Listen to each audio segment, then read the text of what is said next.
Hello, my name is Hadessa O'Neill, and I am a job coach through Mass Hire Metro North Workforce Board. I currently am at Malden and Chelsea High School, and today we are going to go over how to apply to jobs and how to ace the general hiring process. Before we do that, I'll explain a little bit about what Metro North is. Basically, we're a local workforce board that helps communities get access to job resources. We have lots of partnerships, but I am particularly focused on the youth in schools. So we're going to be focusing on that aspect of jobs today, how to help people under 18 find jobs. The first thing that you need to keep in mind is how to look for jobs. And this can vary depending on the level of upfront activity that you want to do there. You can start by looking online and seeing what's available and see if you can find anything through that pathway. But you can also go to places in person. If you apply online, you're just sort of a faceless name in a bunch of applications. But if you go in person, you talk to the manager, they know you, they're more likely to follow up with you. And so if you're thinking about going in to talk to an employer to see if they're hiring, this is what that could look like. So Hi, I was hoping to speak to a manager. I'm the manager. I was wondering if you had any positions open that you were hiring for. That depends. How old are you? What kind of positions are you looking for? I'm 16. This would be my first job, so I was hoping to see if you had any entry-level positions open. Okay, so we have a paper application that you can fill out. You could take that. Do you have your resume with you? Yeah, I printed it out. Okay, so if you just fill out that paper application and leave it with me, we'll get in contact with you if we have any positions open. Great, thanks so much. Yeah. So the first thing you do when you're sitting down and you're making a list of places or you're looking online is you try to think about places that are in your neighborhood. Where do you go to hang out? What places do you enjoy going to? Think of malls, strips of stores, any restaurants that you like. Those are the places that you want to check. A lot of the bigger chains will have their applications online, like I said, but you can still go in to talk to them, especially if you have applied and they haven't followed up with you. One thing that you want to be wary of is sites like Indeed. You can apply there if it's the only place that you can apply for a job at that organization and you don't feel like going in person, you can go ahead and submit an application. I would say you're less likely to get a response. So just be wary of that. These bigger chains, like I said, so this is going to be your TJ Maxx, your Starbucks, Panera, McDonald's, those sorts of places. You'll be able to find those applications online. Local places, you will have to visit in person to see if they're hiring. You can also call them. Sometimes they will have their applications online. It really depends. But your best bet is going to be going in person. And you want to bring your resume when you do it, because if they are hiring, you can fill out an application and just hand your resume over.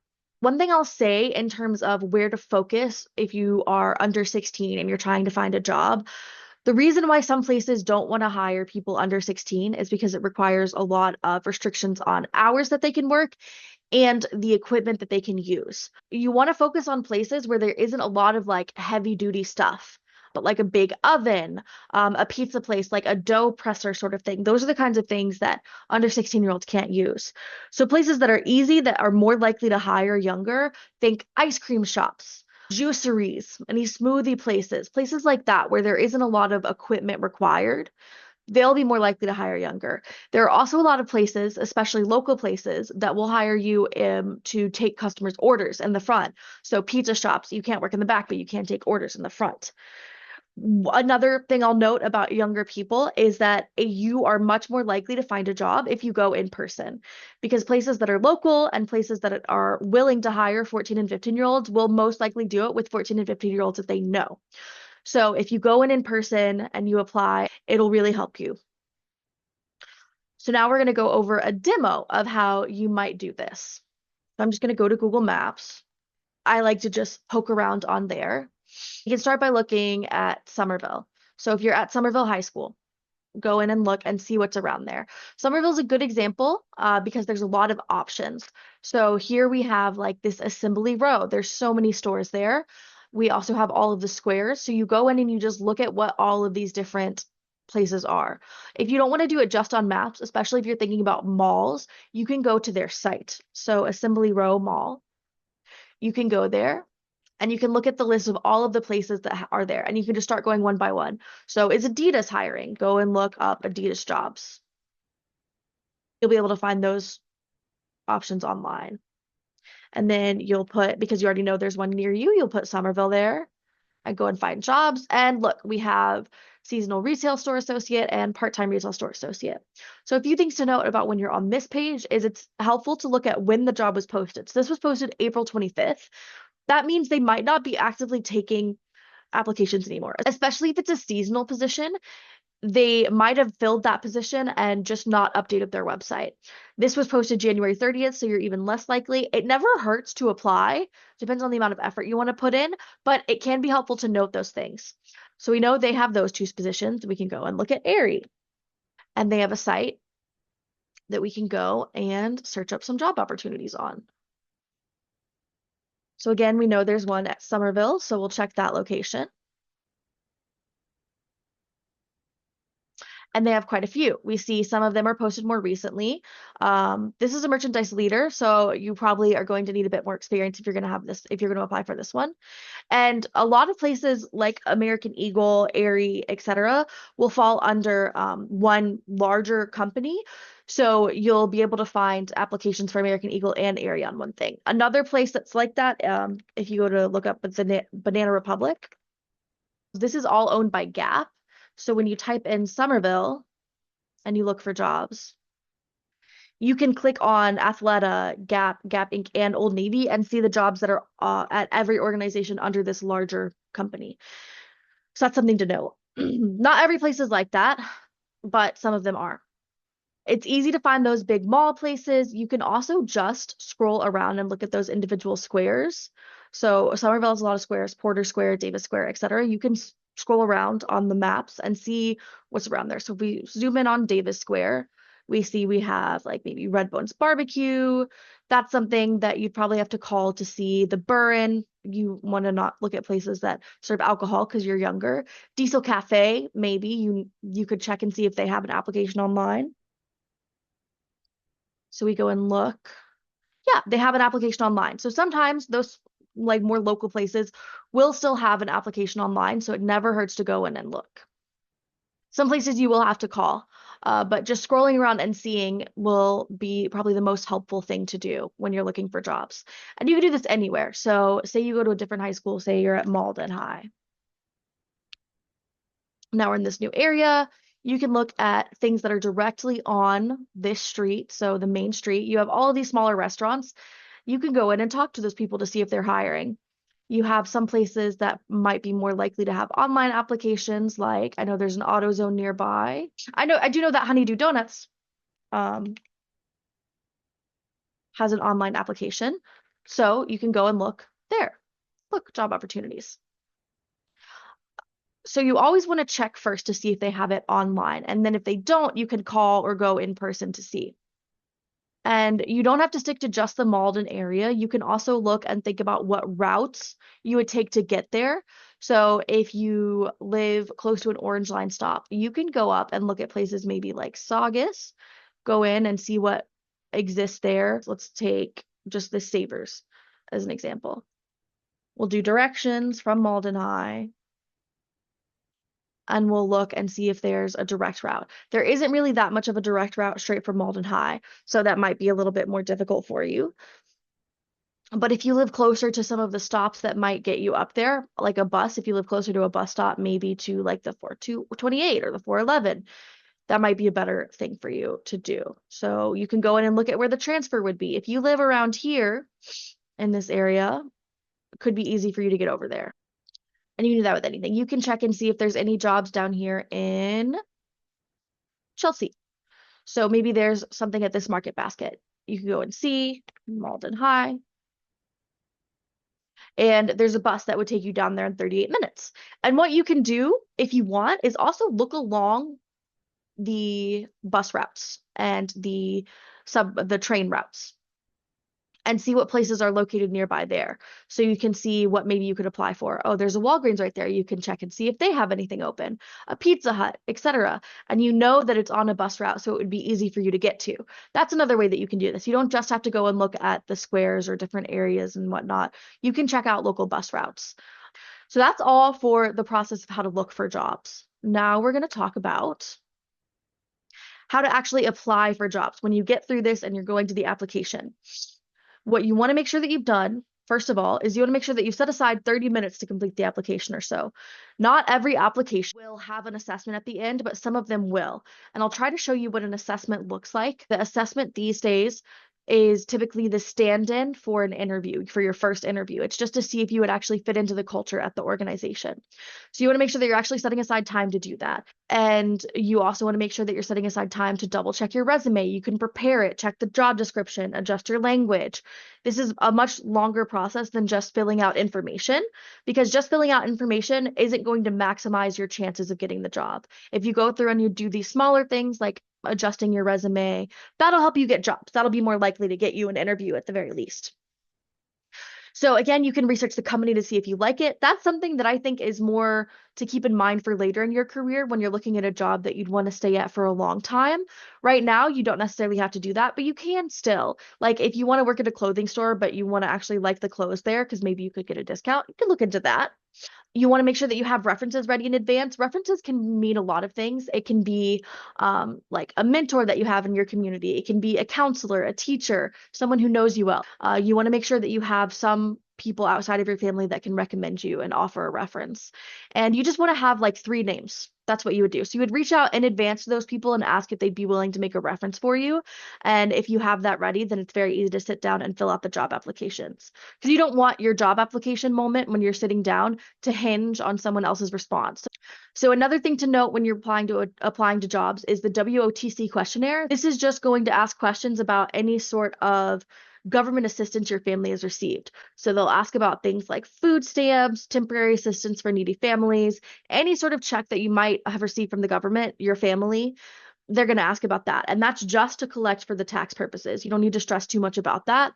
The only thing that I think is important to note here is there's a question about whether or not you've experienced unemployment in the past 90 days, and that doesn't apply to you.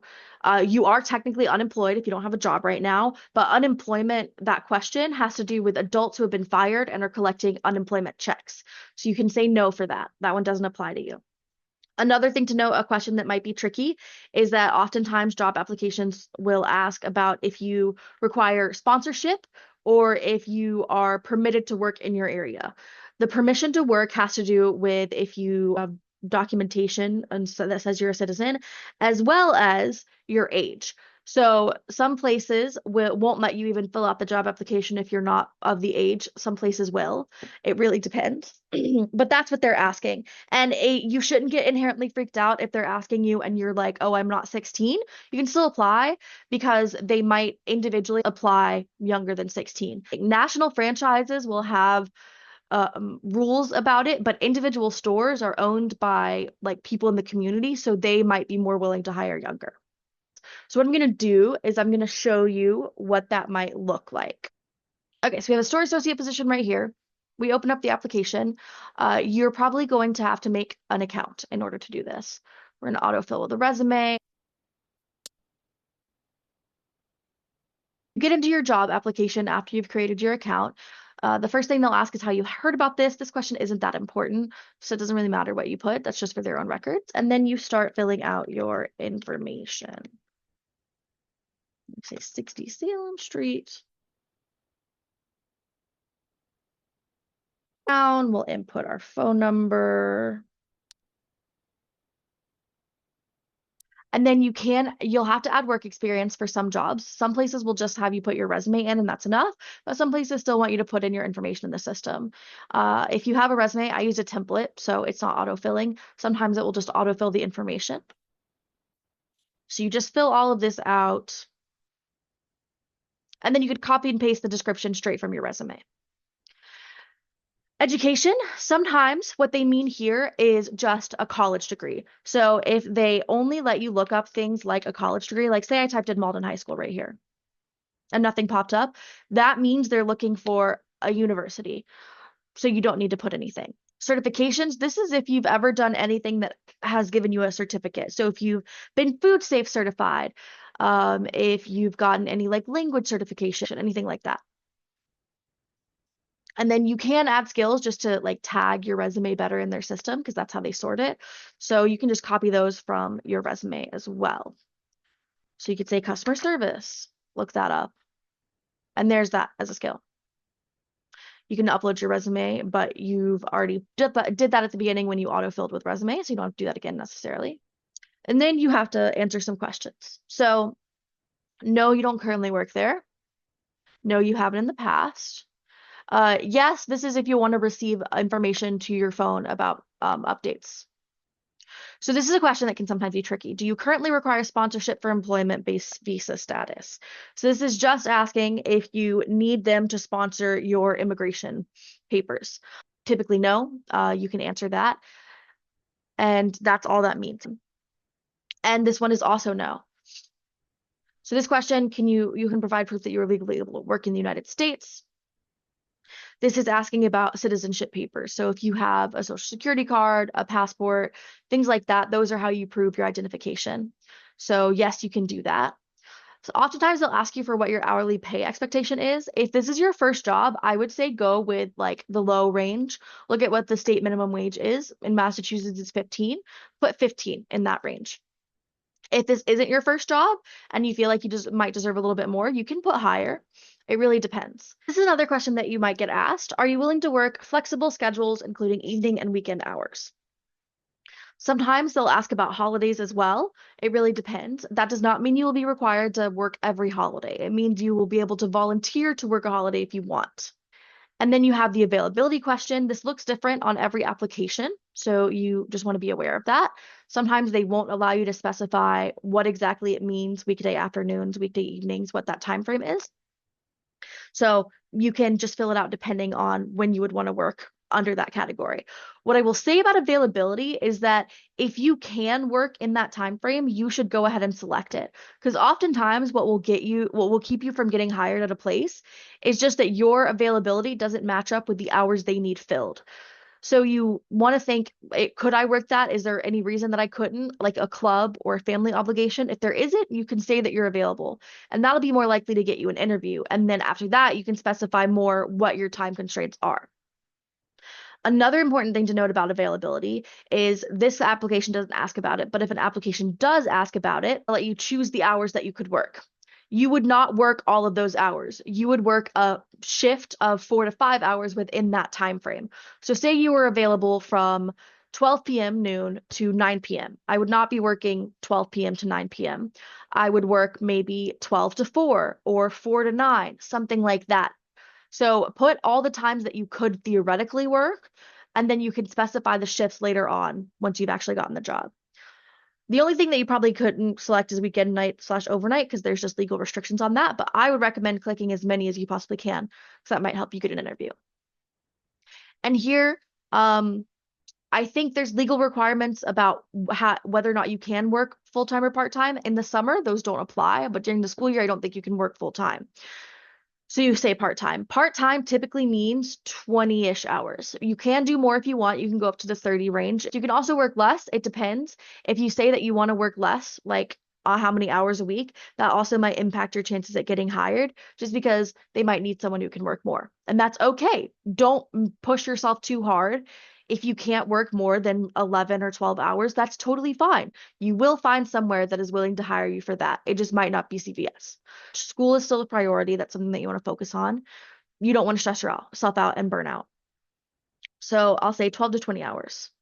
Okay, so this is asking if you've been debarred, I think, from your medical license. This isn't something that you'd necessarily have to answer on other applications. I think this is specific to CVS. No. Yes. No. So some of these questions are specific to this role of being at CVS. And this is something that you don't necessarily have to disclose here. You can say, I do not wish to self-identify. You can also say, I'm not a veteran. But there's always the option to say, I don't want to answer this.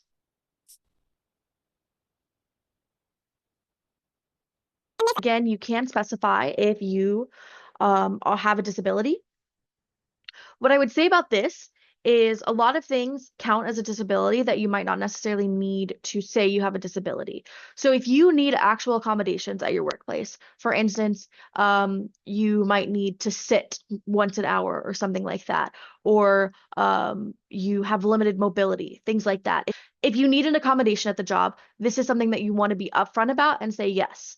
If you have something else, like you've been diagnosed with depression or PTSD, something like ADHD or autism, that's up to you whether or not you want to tell them that. If you feel like you need an accommodation for it, if you feel like it's going to impact your work, you can disclose it. But if you don't have to. So you can say, no, I do not have had a disability and have not had one in the past, or I do not want to answer. Either works. You can pick whatever you want. I will say you typically only want to say, yes, I have a disability if you need an accommodation at the workplace. So this is what the WOTC looks like. So they'll ask you questions like this.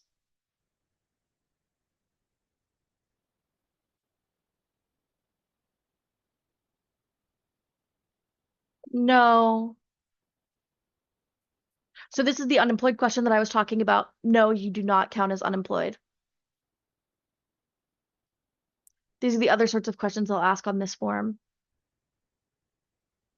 And all of this has to do with any government benefit. So if anyone in your family gets any checks from the government monthly, that's what these questions are centered on.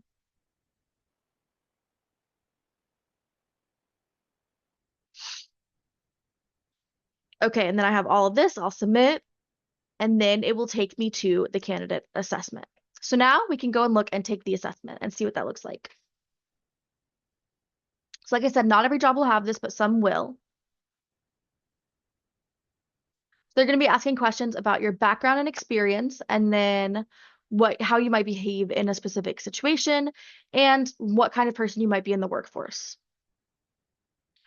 So how often do you share your ideas with other people? So these are the kinds of questions they're asking. How would your previous manager or teacher rate your ability to assist in solving others' problems?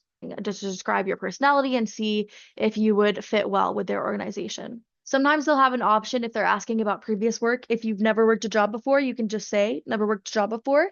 If they don't have that as an option, say they're asking about like attendance or your ability to prioritize tasks, you can think about what your teachers might say. So that was all for that one. Sometimes they'll be a bit more in depth and they will ask you to, I think the CVS one has questions more about like, oh, calculating coupons and things like that. So sometimes they're a bit more involved, but mostly what the purpose is just to figure out if you would be a good fit for their organization. And next up, we have some advice about how you can sort of cater your resume to different applications that you're applying to. This isn't necessary. This is something that you can do if you want to increase your chances of getting the job. If you don't want to, that's totally fine, but it's something that you can think about. So what you can do is look and see how they're describing the job. So here we have, they're describing what they'll need from you. You need to be friendly, outgoing. You need to love people. You need to be ready to work in a fast-paced, fun environment. Have a love for movies and a passion for creating fantastic experiences. Other things that they've listed, what you'll be doing, like this POS system, engaging in sales techniques, helping other people when needed, participating in teamwork, and creating an inclusive environment. Those are the sorts of things you want to look for to see how maybe you can cater your resume to it. What you can do is use similar language to describe some of the experiences that you've had in the past. If they say a POS system specifically, you want to go ahead and list that in your skills if you've worked with one. POS system, it's a point of sale system. So if you've ever like checked people out at a register, you've used a POS system. So say you've had experience babysitting, you can talk about how you've made connections to find multiple families to babysit for, to highlight how you're outgoing and friendly.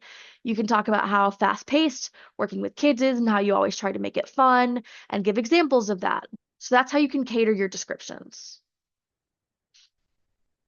And then after the application, when you've gone through, what you can do if you haven't heard back is follow up. Most places will get back to you within a month, and if they don't, you can reach out to them. You can do this by email, you can call, or you can go in person.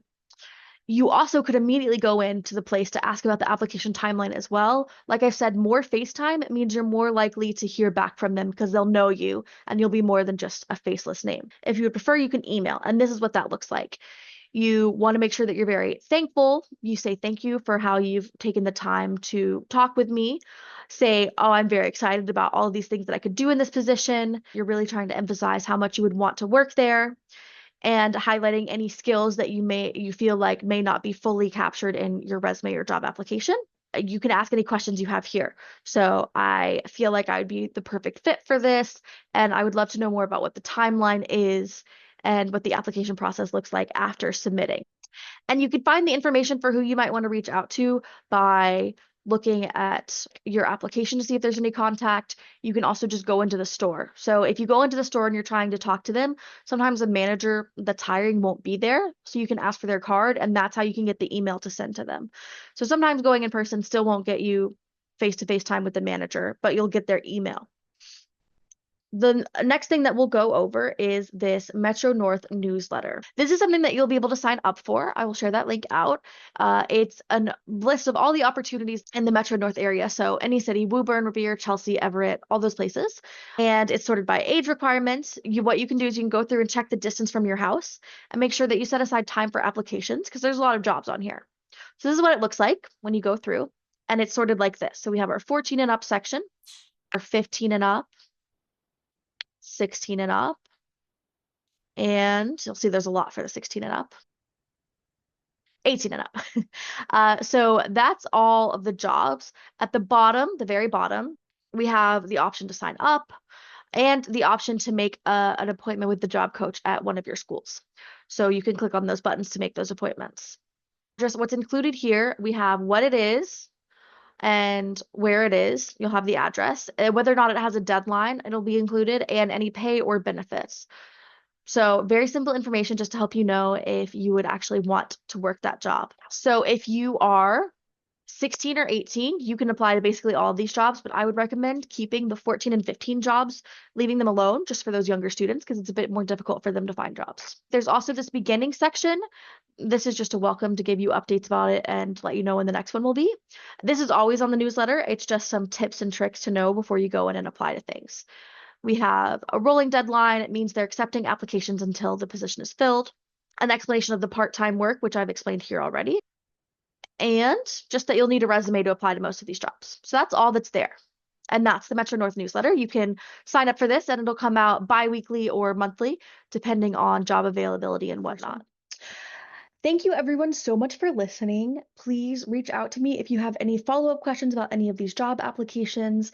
Now it's your turn to go out and look and apply, and I hope that this was a helpful resource. Good luck. You're going to do great.